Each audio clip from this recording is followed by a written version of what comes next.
So I had the pleasure of attending the WPI, which is the Women's Playwright International Conference.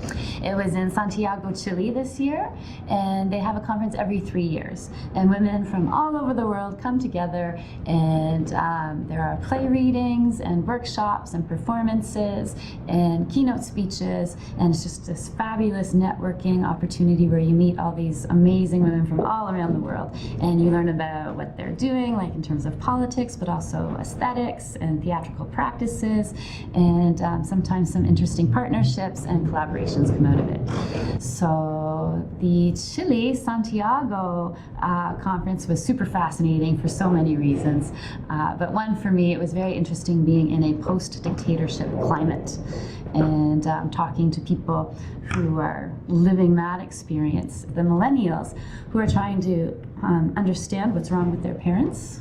Why are they so screwed up? Why are they so quiet? Why won't they talk about their history? And this new generation almost kind of being shut out of their own history because it's not shared with them.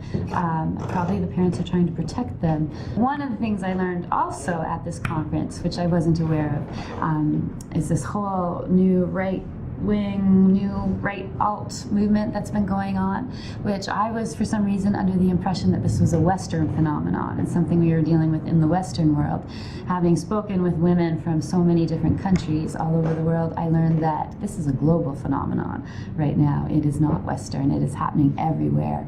And we were seeing things like the election in Brazil right now.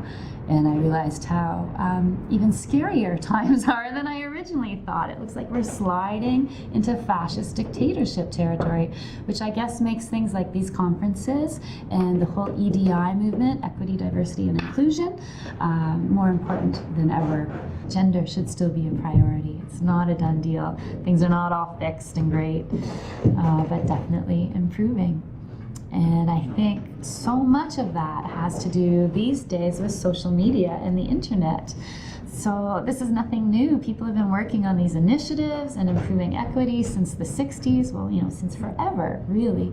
And building on that for decades, there's just been huge momentum. But often in the past, it was very easy to marginalize those things. They were secret or invisible, and often had to be because they were illegal. But now with social media, everything's so much more visible. You can learn about things that are happening in different parts of the world. You can coordinate with those events. You can have global actions now in a way that we couldn't even 10 years ago. So I think, there's lots of downsides to social media and the technology, but this is an upside as well. While it spreads the alt-right views, it also spreads the equity, diversity, and inclusion activities. So I do feel I don't know about confident, but I feel positive. I feel like change is being made and that we're at a critical juncture in history where things are different now. And I feel like it could go either way depending on how the political forces align or not.